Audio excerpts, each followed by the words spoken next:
We're learning more about Michigan gunman Thomas Sanford and his apparent hatred of the Mormon faith. I'll fill you in.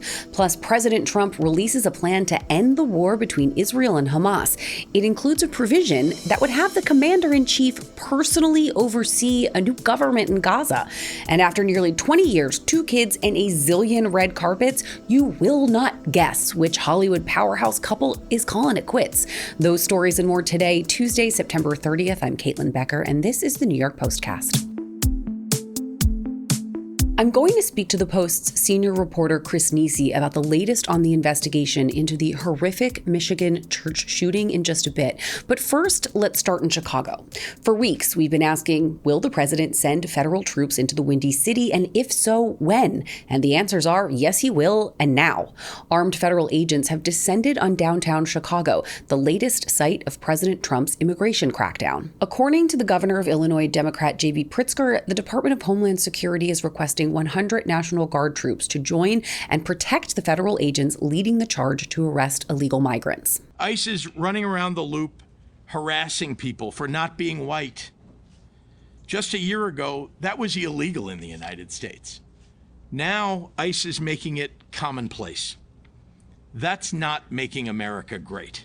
It wasn't immediately clear how many potential lawbreakers were swept up in the latest operation, but the presence of federal troops brought out crowds of protesters. Images show scores of agents, many masked, wearing body armor, and some carrying long guns, marching through the middle of downtown, through parks, past office buildings, all while pedestrians hurl insults demanding that they leave the city. After posting footage of the protesters on his Truth Social page, President Trump then wrote, "Border Patrol will take no nonsense." President Trump welcomed Israeli Prime Minister Benjamin Netanyahu back to the White House for his 4th visit in the last 9 months. Yesterday's meet between the two world leaders was all about ending Israel's war with Hamas, and the fruits of their labor produced a 20-point peace plan.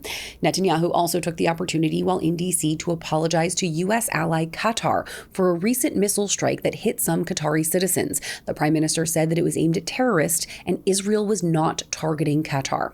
Now, as for the peace plan, Israel has agreed to it in principle, and it's currently being sent over to Hamas. Now, I parsed through it, and here are the major points. The withdrawal of Israeli forces from Gaza, an end to air and ground attacks immediately after the plan is accepted, the return of all hostages, alive and dead, from Hamas back to Israel, and Israel's release of close to 2,000 prisoners and detained Gazans, and the redevelopment of Gaza to benefit the people of Gaza.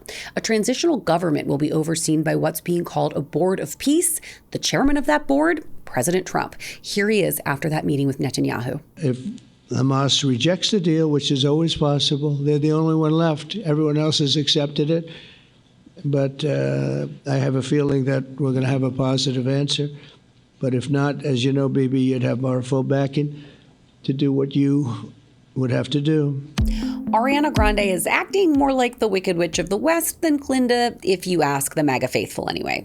Wicked's Good Witch has angered President Trump's most loyal fans after re-sharing an Instagram post from podcast host Matt Bernstein. The post reads in part, "Now that immigrants have been violently torn from their families and communities have been destroyed, now that trans people have been blamed for virtually everything and live in fear, now that free speech is on the brink of collapse for us all, has your life gotten better?"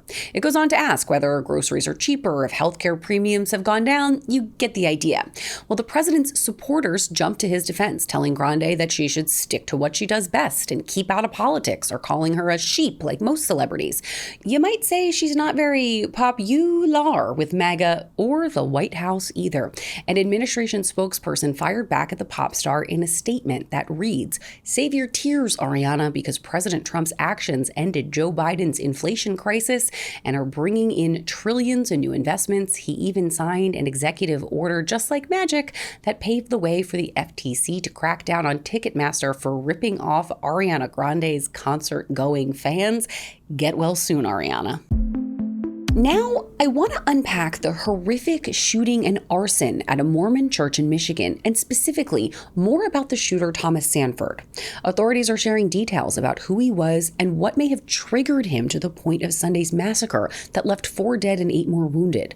According to the Detroit Free Press, a candidate for city council ran into Sanford just a few days before the shooting, and what started as a friendly campaign door knock ended with Sanford raging against the Mormon church and calling the religion the Antichrist.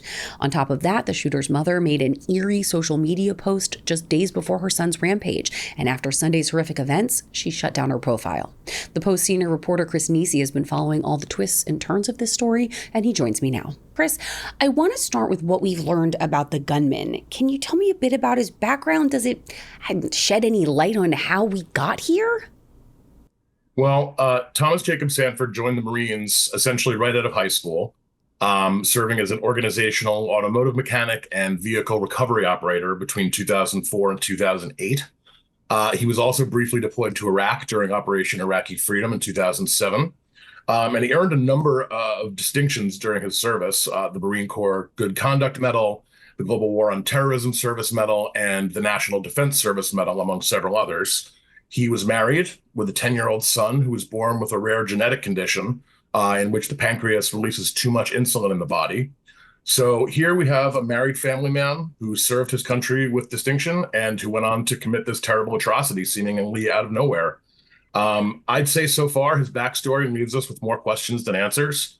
His own father, also named Thomas, told NBC News in a statement on Monday that the family is devastated and completely in shock, with no answers for why the decorated Marine father and husband would have done something so heinous. Yeah, hearing you lay it all out, I almost can't reconcile the words coming out of your mouth with the story that we've been reporting on, the horror and the tragedy. Now, President Trump called this an attack on Christians. And while that would, of course, seem to literally be the case, given the fact that Sanford opened fire on Christian church service, do we have any other indications about, I don't know, how he felt one way or another about Christianity more broadly?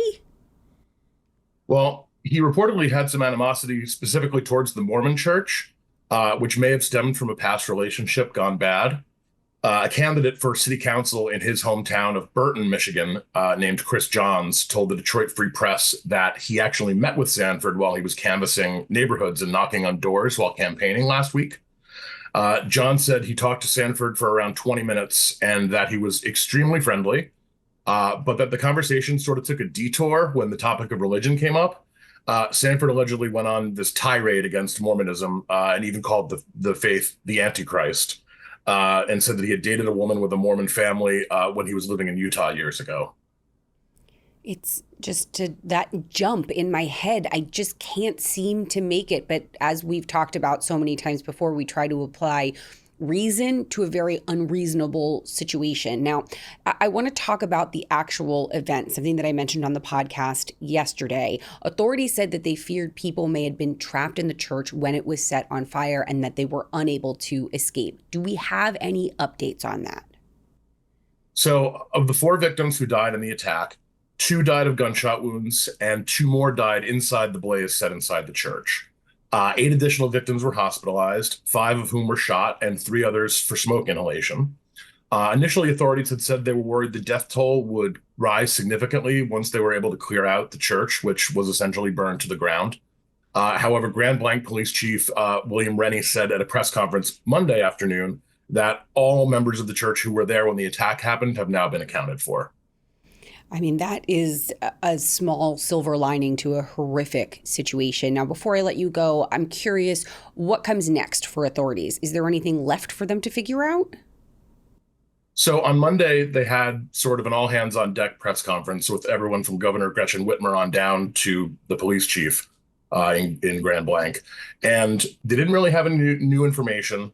And they actually said that it was going to be their last press conference. So I guess your guess is as good as mine about what comes next. That's incredibly frustrating to have all of those authorities up there in front of a microphone really not saying anything. So luckily we have people like our Chris Nisi on the case. Thank you so much for joining us today. Thanks, Caitlin. That government shutdown I talked about last week, well, it's shutdown eve, and congressional leaders from both parties spent Monday with the president to try to hash out a deal. Unfortunately, the hashing didn't go well. The stakes are high. The shutdown will begin if there is no deal by 11:59 tonight, and it sure doesn't look like there's going to be an agreement in time. Democratic leadership, House Minority Leader Hakeem Jeffries and Senate Minority Leader Chuck Schumer said that after the White House chat, quote, very large differences remain between the two sides. Vice President J.D. Vance, flanked by Speaker Mike Johnson and Senate Majority Leader John Thune, did not mince words after the meeting. I think we're headed to a shutdown because the Democrats won't do the right thing. While there are what seems like a zillion things that the two sides disagree on, the biggest sticking point, the one that matters most today, is health care. Democrats want to use the budget to reverse Medicaid reforms that were passed in that big, beautiful bill that we talk so much about, and they're demanding an extension of enhanced subsidies in the Affordable Care Act. And finally, from our friends at Page Six, you are not gonna believe which Hollywood couple is donezo. Nicole Kidman and Keith Urban are calling it quits after 19 years of marriage. Technically, they're calling it a separation for now, but we all know how that usually goes. Sources tell Page Six that this is all Keith and no Kidman. The Oscar-winning actress was reportedly against the decision to split up and was trying to save the marriage. Now, these two, who were reliably lovey-dovey, obsessy on the red carpet for 2 decades, have reportedly been living apart since the beginning of the summer. That little tidbit there is according to TMZ, who first broke the story. The couple's 17 and 14-year-old kids are living with Kidman, who a source says is, quote, holding the family together through this difficult time since Keith has been gone. Urban apparently moved out of their Nashville home and then purchased his own in the very same city. Now, back in June, Keith Urban made headlines when he shut down a Zoom interview very dramatically after he was asked about his thoughts about Kidman's steamy love scenes with Zac Efron in the film A Family Affair. To be fair there, they were pretty steamy if you haven't seen it. Gotta be honest, guys, did not see this coming. I can usually sniff out a celebrity split from like a mile away. You could literally knock me over with a feather with this one. They were a kind of random couple, but they seem obsessed with each other, or I guess seemed obsessed. I am flabbergasted. Now that relationship is over, but ours, my friends, is just getting started. So show this podcast a little love and like and follow the New York Postcast wherever you get your podcasts and on YouTube. It actually does help people find us. Thanks, friends.